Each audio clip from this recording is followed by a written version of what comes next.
Bismillahirrahmanirrahim. Assalamualaikum warahmatullahi wabarakatuh. Nama saya Nur Azizah dari kelas Pendidikan Agama Islam 1A. Pada kesempatan kali ini saya akan menjawab beberapa pertanyaan yang berkaitan tentang sistem pemerintahan dan penerapan prinsip demokrasi. Yang pertama, apakah Indonesia bisa menjadi negara yang oligarki? Jawabannya tentu saja bisa. Sebelum itu, kita perlu mengetahui apa sih oligarki itu. Jadi, oligarki adalah bentuk pemerintahan yang dipimpin oleh beberapa orang, namun hanya mementingkan kepentingan pribadi golongan saja atau golongan tertentu saja.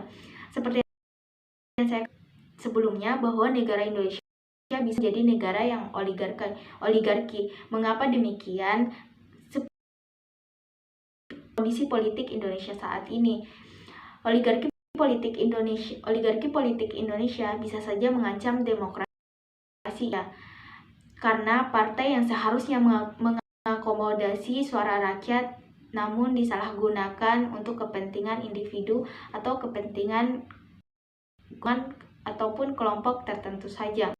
Dengan semakin banyaknya seseorang yang menyalahgunakan kekuasaan, maka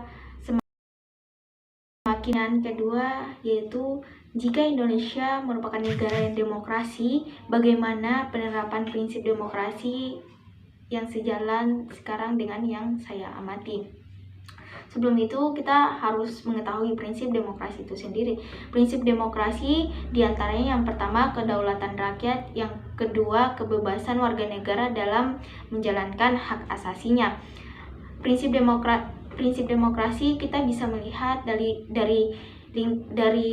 lingkungan sekitar seperti lingkungan keluarga, lingkungan sekolah, lingkungan masyarakat, dan lingkungan bernegara.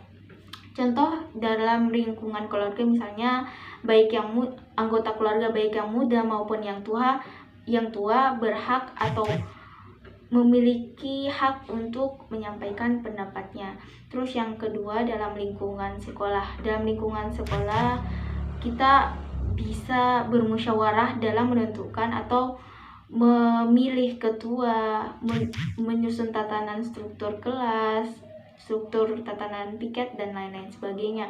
Terus yang ketiga dalam demokrasi bermasyarakat. Demokrasi bermasyarakat contohnya seperti ikut serta dalam kegiatan bermasyarakat, yakni gotong royong dan bakti sosial.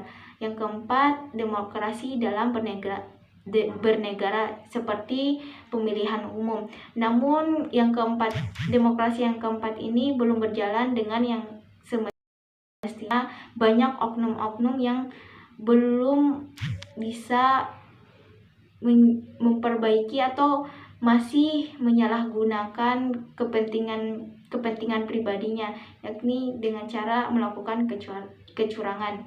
Itu saja yang dapat saya sampaikan. Kurang dan lebihnya mohon dimaafkan. Billahi taufiq wal hidayah. Wassalamualaikum warahmatullahi wabarakatuh.